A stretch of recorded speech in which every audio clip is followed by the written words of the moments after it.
Next chapter is protective provisions of IPC on domestic violence, sexual violence against women. तो साडे कानून दे विच की provisions है अगर इस तरीके दी वायलेंस हुंदी है जिहड़ी असीं पढ़ी है। तो पहला सब तो पहला जिहड़ा सैक्शन असीं पढ़ रहे हो 304B है जिहदे विच डॉरी डैथ नाल रिलेटेड प्रोविजन दित्ती गई है। डॉरी डैथ की है? डॉरी एक तरीके नाल गिफ्ट हुंदा है जिहड़े कुड़ी वाले मैरिज तो पहलां जां मैरिज दे दौरान जां मैरिज तो बाद मुंडे वालिਆਂ ਨੂੰ ਜਿਹੜਾ ਪਤੀ ਹੈ ਜਾਂ ਪਤੀ ਦੀ ਫੈਮਿਲੀ ਨੂੰ ਦਿੰਦੇ ਆ। ਉਹ ਗਿਫਟ ਦੇ ਵਿੱਚ ਚੀਜ਼ਾਂ ਵੀ ਹੋ ਸਕਦੀਆਂ ਆ ਅਤੇ ਮਨੀ ਵੀ ਹੋ ਸਕਦੀ ਆ। ਤਾਂ ਉਹ ਡੈਥ ਦਾ ਕਾਰਨ ਕਿੱਦਾਂ ਬਣਦੀ ਹੈ ਕਿ ਅਗਰ ਕਈ ਜਿਹੜੀ ਫੈਮਿਲੀ ਆ ਬੋਇਜ਼ ਸਾਈਡ ਦੀ ਮੁੰਡੇ ਵਾਲੇ ਅਗਰ ਕੁੜੀ ਨੂੰ ਇਸ ਤਰੀਕੇ ਨਾਲ ਮਜਬੂਰ ਕਰਦੇ ਆ ਸਮਾਨ ਲੈ ਕੇ ਆਉਣ ਦੇ ਲਈ, ਪੈਸੇ ਦੇਣ ਲਈ, ਔਰ ਉਹਨੂੰ ਤੰਗ ਕਰਦੇ ਆ ਤਾਂ ਕਿ ਉਹ ਆਪਣੇ ਜਿਹੜੇ ਪੇਰੈਂਟਸ ਨੂੰ ਕਵੇ ਕਿ ਮੈਨੂੰ ਜਿਹੜਾ ਜੋ ਵੀ ਉਹਦੇ ਡਿਮਾਂਡ ਪੂਰੀ ਕਰਨ ਦੇ ਲਈ, ਔਰ ਇਸ ਕੇਸ ਦੇ ਵਿੱਚ ਉਹਦੀ ਡੈਥ ਹੋ ਜਾਂਦੀ ਹੈ ਫਿਜ਼ੀਕਲੀ ਇੰਜਰੀਜ਼ ਦੇ ਕਰਕੇ, ਜਾਂ ਫਿਰ ਉਹਨੂੰ ਮਜਬੂਰ ਕਰ ਦਿੰਦੇ ਆ ਸੁਸਾਈਡ ਕਰਨ ਦੇ ਲਈ। ਤਾਂ ਉਹਨੂੰ ਸਾਰੇ ਜਿਹੜੇ ਇਸ ਤਰੀਕੇ ਦੀ ਘਟਨਾਵਾਂ ਹੁੰਦੀਆਂ ਉਹਨਾਂ ਨੂੰ ਡੌਰੀ ਡੈਥ ਸੈਕਸ਼ਨ 304B ਦੇ ਅੰਡਰ ਕਵਰ ਕੀਤਾ ਗਿਆ ਹੈ। ਸੋ ਇਹਦੇ ਵਿੱਚ ਜਿਹੜਾ ਡੈਥ ਚਾਹੇ ਉਹ ਸੁਸਾਈਡ ਹੋਵੇ, ਚਾਹੇ ਉਹ ਫਿਜ਼ੀਕਲ ਇੰਜਰੀ ਕਰਕੇ ਹੋਵੇ, ਔਰ ਉਸ ਤੋਂ ਪਹਿਲਾਂ ਇਹਦਾ ਪ੍ਰੂਫ ਹੋਵੇ ਕਿ ਉਹਨੂੰ ਹਰਾਸ ਕੀਤਾ ਗਿਆ ਫॉर ਡੌਰੀ। ਅਤੇ ਇਹ ਅਗਰ ਪ੍ਰੂਫ ਹੋ ਜਾਂਦਾ ਆ ਤਾਂ ਉਸ ਪਰਸਨ ਨੂੰ ਜਿਹਨੇ ਕਮਿਟ ਕੀਤਾ ਆ ਉਹਨੂੰ ਰਿਗਰਸ ਪਨਿਸ਼ਮੈਂਟ ਦੀ ਸਜ਼ਾ ਆ ਜਿਹੜੀ ਕਿ ਘੱਟ ਤੋਂ ਘੱਟ 7 ਸਾਲ ਔਰ ਉਹਨੂੰ ਉਮਰ ਕੈਦ ਦੀ ਸਜ਼ਾ ਵੀ ਹੋ ਸਕਦੀ ਹੈ। ਡਿਪੈਂਡ ਕਰਦਾ ਹੈ ਕਿ ਉਹ ਜਿਹੜਾ ਕ੍ਰਾਈਮ ਆ ਉਹਦਾ ਪ੍ਰੂਫ ਕਿੰਨਾ ਕੁ ਸੋਲਿਡ ਆ, ਠੀਕ ਹੈ, ਉਸ ਦੇ ਅਕੋਰਡਿੰਗਲੀ। ਉਸ ਤੋਂ ਬਾਅਦ ਸਾਡੇ ਕੋਲ ਸੈਕਸ਼ਨ ਹੈ 375 ਦੇ ਅੱਗੇ ਪ੍ਰੋਵੀਜ਼ਨ ਹੈ 376A, B, C, D, E। तो 375 ਜਿਹੜਾ ਆ ਇਹ ਸੈਕਸ਼ਨ ਡਿਫਾਈਨ ਕਰਦਾ ਹੈ ਰੇਪ ਨੂੰ ਔਰ ਜਾਂ ਸੈਕਸੁਅਲ ਅਸੌਲਟ ਨੂੰ ਜਿਹਦੇ ਵਿੱਚ ਇੱਕ ਵੂਮਨ ਦੀ ਡਿਗਨਿਟੀ ਨੂੰ ਨੁਕਸਾਨ ਪਹੁੰਚਾਇਆ ਜਾਂਦਾ ਹੈ। ਸੋ ਇਹਦੇ ਵਿੱਚ ਪਹਿਲਾਂ 375 ਦੇ ਵਿੱਚ ਡਿਫਾਈਨ ਕੀਤਾ ਗਿਆ ਕਿ ਰੇਪ ਕੀ ਹੈ। ਉਸ ਤੋਂ ਬਾਅਦ ਉਹਦੇ ਨਾਲ ਰਿਲੇਟਡ ਜਿਹੜੇ ਹੋਰ ਵੀ ਗੱਲਾਂ ਹੋ ਸਕਦੀਆਂ, ਜਿੱਦਾਂ ਹੁਣ ਪਹਿਲਾਂ ਤਾਂ ਰੇਪ ਦੇ ਵਿੱਚ ਆ ਜਾਂਦਾ ਕਿ ਸੈਕਸੁਅਲ ਕਿਸੇ ਨੂੰ ਮਜਬੂਰ ਕੀਤਾ ਜਾਂਦਾ ਸਰੀਰਕ ਸੰਬੰਧ ਬਣਾਉਣ ਦੇ ਲਈ ਜਿਹਦੇ ਵਿੱਚ ਕਿ ਉਹਦੀ ਕੰਸੈਂਟ ਨਹੀਂ ਲਈ ਜਾਂਦੀ ਵੂਮਨ ਦੀ, ਜਾਂ ਉਹਦੀ ਇੱਛਾ ਤੋਂ ਬਿਨਾਂ ਉਹਦੇ ਨਾਲ ਸਰੀਰਕ ਸੰਬੰਧ ਬਣਾਏ ਜਾਂਦੇ ਆ, ਤਾਂ ਉਹਨੂੰ ਆਪਾਂ ਰੇਪ ਮੰਨਦੇ ਹਾਂ, ਚਾਹੇ ਉਹ ਲੜਕੀ ਦੀ ਉਮਰ ਕੁਛ ਵੀ ਹੋਵੇ, ਠੀਕ ਹੈ। ਉਸ ਤੋਂ ਬਾਅਦ ਕੰਸੈਂਟ ਜਦੋਂ ਆਪਾਂ ਕਹਿੰਦੇ ਕਿ ਵਿਦਾਊਟ ਕੰਸੈਂਟ, ਇਹ ਤਾਂ ਵਿਦਾਊਟ ਕੰਸੈਂਟ ਹੋ ਗਿਆ। ਅਗਰ ਕੰਸੈਂਟ ਲਈ ਗਈ ਆ ਉਹਨੂੰ ਵੀ ਕੰਸੈਂਟ ਨਹੀਂ ਮੰਨਿਆ ਜਾਏਗਾ। ਕਿਸ ਕੇਸ ਦੇ ਵਿੱਚ? ਅਗਰ ਉਹ ਕੁੜੀ 18 ਸਾਲ ਤੋਂ ਛੋਟੀ ਹੈ, ਤਾਂ 18 ਸਾਲ ਤੋਂ ਘੱਟ ਉਮਰ ਦੀ ਲੜਕੀ ਦੀ ਅਗਰ ਕੰਸੈਂਟ ਲਈ ਗਈ ਹੈ ਤਾਂ ਵੀ ਉਹ ਕੰਸੈਂਟ ਨਹੀਂ ਮੰਨੀ ਜਾਏਗੀ। ਉਸ ਕੇਸ ਦੇ ਵਿੱਚ ਵੀ ਸਰੀਰਕ ਸੰਬੰਧ ਨੂੰ ਰੇਪ ਮੰਨਿਆ ਜਾਏਗਾ। ਉਸ ਤੋਂ ਬਾਅਦ ਆਤਾ ਕਿ ਅਗਰ ਉਹਨੂੰ ਕਿਸੇ ਤਰ੍ਹਾਂ ਦਾ ਨਸ਼ਾ ਪਿਲਾ ਕੇ ਹੈ ਨਾ ਉਹ ਤੋਂ ਕੰਸੈਂਟ ਲਈ ਗਈ ਆ ਉਹਨੂੰ ਵੀ ਕੰਸੈਂਟ ਨਹੀਂ ਮੰਨਿਆ ਜਾਏਗਾ।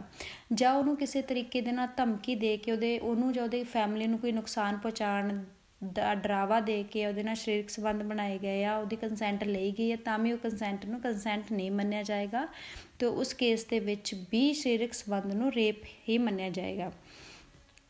ਉਸ ਤੋਂ ਇਲਾਵਾ ਜਿਹੜਾ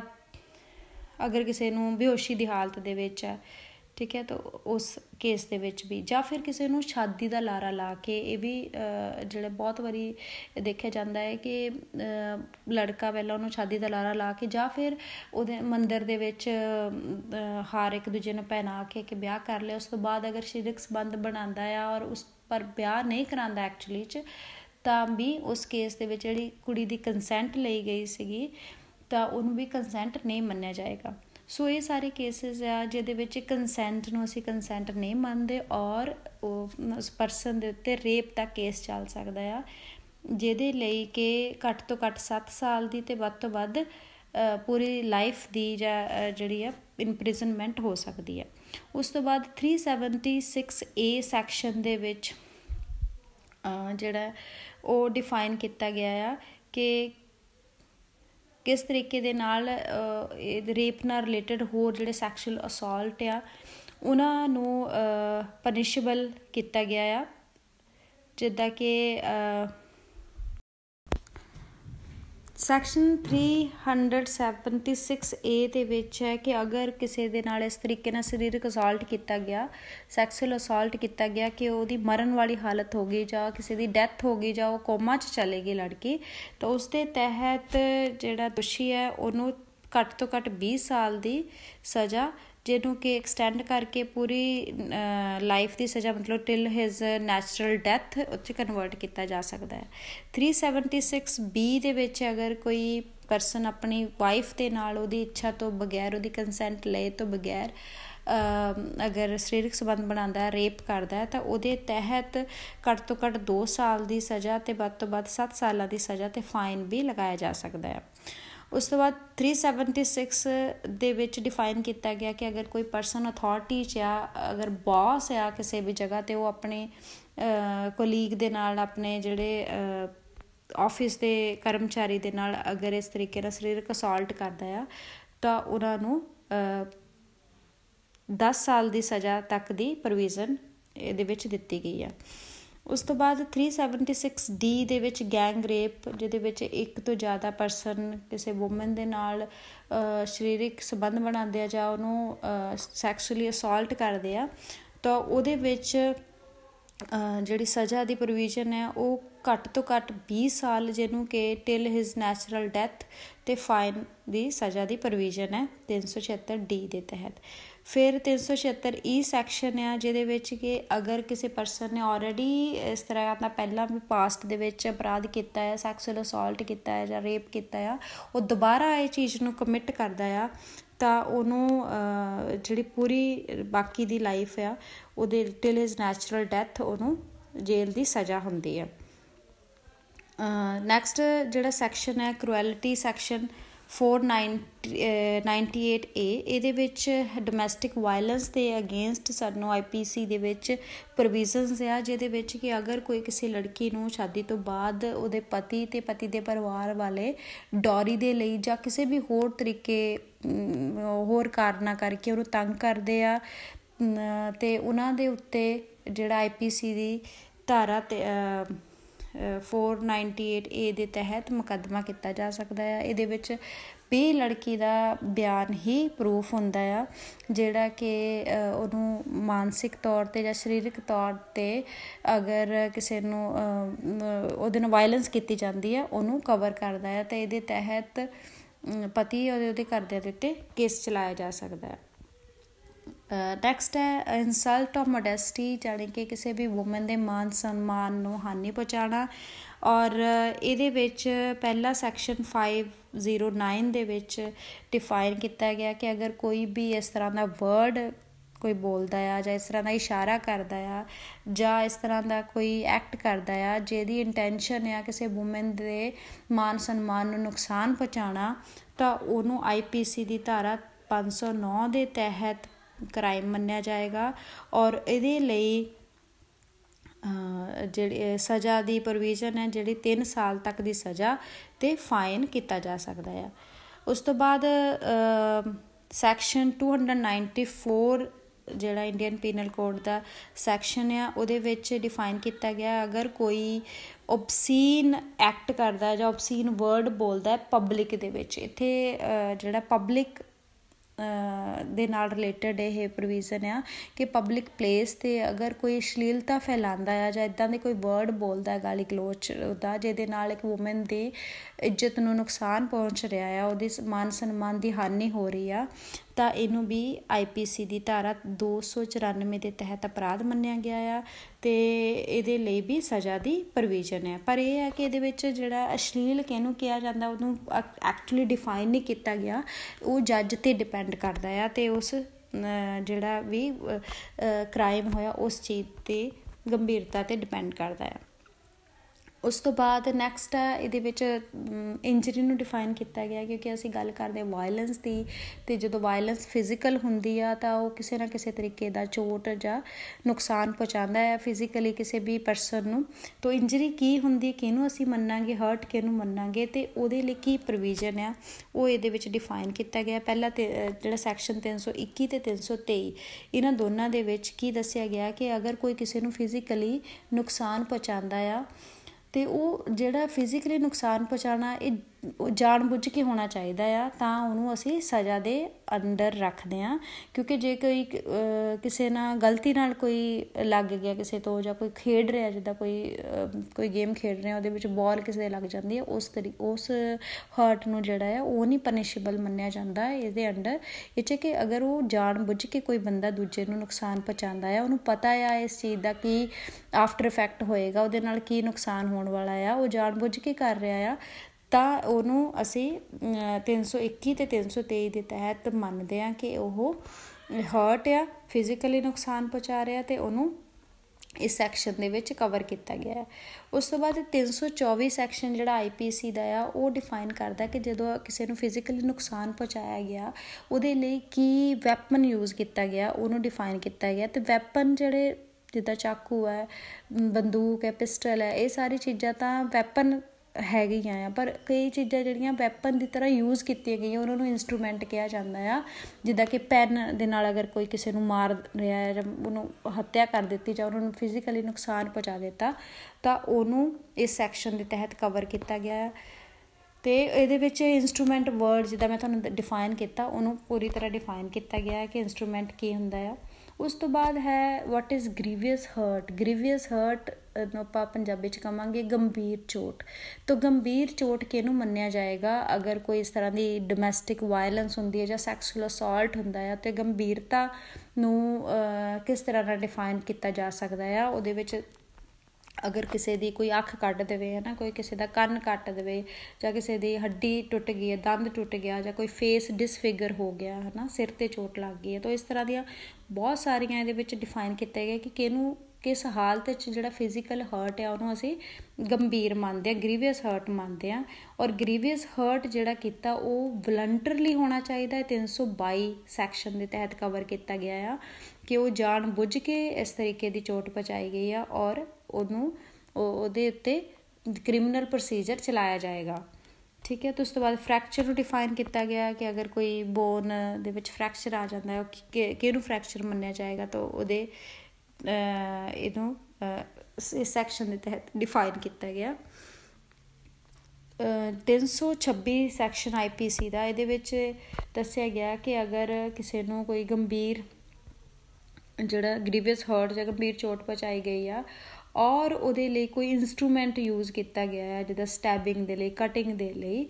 ਤਾਂ ਵੀ ਉਹਦੇ ਲਈ ਕਿਹੜੀ ਪ੍ਰੋਵੀਜ਼ਨ, ਮਤਲਬ ਕੀ ਕੰਡੀਸ਼ਨ ਹੋਣੀਆਂ ਚਾਹੀਦੀਆਂ। ਪਹਿਲਾਂ ਕਿ accused caused grievous hurt to any person, ਪਹਿਲਾਂ ਕਿ ਬੰਦਾ ਜਿਹਨੇ ਕੀਤਾ ਆਪਣੇ ਆਪ ਨੂੰ ਨਹੀਂ ਕੀਤਾ, ਆਪਣੇ ਆਪ ਨੂੰ ਕੀਤਾ ਨਹੀਂ ਮੰਨਿਆ ਜਾਏਗਾ। ਅਗਰ ਕਿਸੇ ਦੂਸਰੇ ਦੇ ਨਾਲ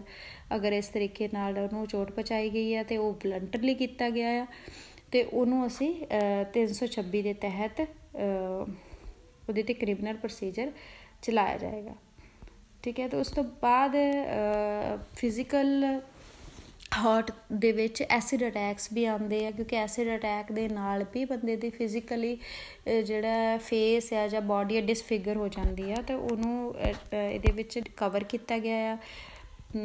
ਉਸ ਤੋਂ ਬਾਅਦ ਇਹ ਐਸਿਡ ਅਟੈਕ ਦੇ ਲਈ 326B ਸੈਕਸ਼ਨ, ਠੀਕ ਹੈ, ਉਹਦੇ ਵਿੱਚ ਕਵਰ ਕੀਤਾ ਹੈ। ਉਸ ਤੋਂ ਬਾਅਦ 312, 313 ਅਤੇ 314 ਜਿਹੜੇ ਸੈਕਸ਼ਨ ਆ ਉਹ ਫੀਮੇਲ ਇਨਫੈਂਟੀਸਾਈਡ ਦੇ ਵਿੱਚ, ਕੋਖ ਦੇ ਵਿੱਚ ਜਿਹੜੇ ਕੁੜੀਆਂ ਨੂੰ ਮਾਰਦੇ ਆ, ਉਸ ਚੀਜ਼ ਨੂੰ ਡੀਲ ਕਰਦਾ ਆ। ਇਹ ਵੀ ਵੂਮੈਨ ਦੇ ਨਾਲ ਵਾਇਲੈਂਸ ਹੈ।